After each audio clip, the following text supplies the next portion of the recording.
Hello and welcome to Perseverance Reef.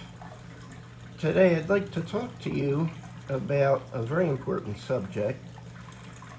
When you're setting up a brand new system, after you dose that initial bit of ammonium chloride to get your cycle jump started, please don't dose anything else unless you absolutely must. And the reason that I say this is because there are a few exceptions to the rule of not dosing anything, but a new tank should get everything it needs from water changes. And you only want to do those after your cycle has actually completed. But it should be quite a while before you need to even think about dosing anything. Now the exception is if something happens to you, like getting, say, live rock from an established system, which may have had dinos at a time, or may not have, but you end up with dinos anyway. Well, then you might have to, say, dose a little bit of sodium silicate or ammonium nitrate like I've been doing. And in fact, ammonium chloride I've been dosing.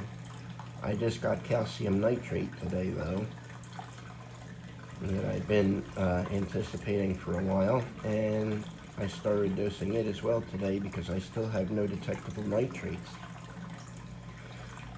But unless you're in a situation like that, please don't dose stuff, especially if you can't test for it. That can only bring more harm than good. And remember, it's said all the time, and I know it's a cliche of sorts, but it's still true. Nothing good happens fast in a reef tank. But I can promise you bad things will happen quickly in a reef tank if if stuff's dosed to it that doesn't need to be, or if disease hits, etc. But as long as you're taking preventative measures, you dip corals before you get them in your system, that kind of thing, then that will help a lot. So I do want to give a very brief update.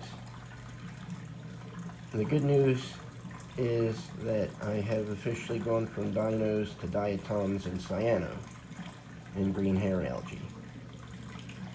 The bad news is that this tank looks a little like I feel today. But my plan here is to start scraping the front glass. I'm going to let this go about another couple of days. I'm going to start scraping the front glass in small sections so that it gets a little cleaner, but I don't get rid of so much competition that the dinos can come back and stake a claim again. So I think that's going to work out pretty good. And right now, the way I know that I've gone from dinos to diatoms is because, for one, corals and fish, even inverts, they're all much happier. The shrimp are out exploring and doing, things that they usually don't do, and certainly hadn't done while the dinos were around. And these are good signs. Plus, the diatoms will be very good for the snails, the chitons, and the limpets, and creatures, even sponges, hopefully, will start to form. So the silicates and the diatoms are going to do a lot of good for a lot of creatures in here. Copepods, amphipods, they love the stuff.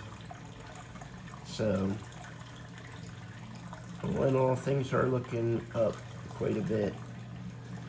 And I'll do a full update hopefully this weekend. But right now I also want to take time to thank everybody who has subscribed and everybody who comes by and checks the channel out. And the ones that hit the like button, that sort of thing. and leave comments, because, you know, I want to engage with you guys. I want to make a difference in your lives. I want to make your reefs be as spectacular as they can be, especially on a budget. And, you know, I want you to enjoy your hard-earned money and, you know, your investment, that sort of thing. So I really appreciate all of you. And I hope you all have a wonderful and happy new year. And I hope it's a very prosperous one. Thank you. And I will see you again soon.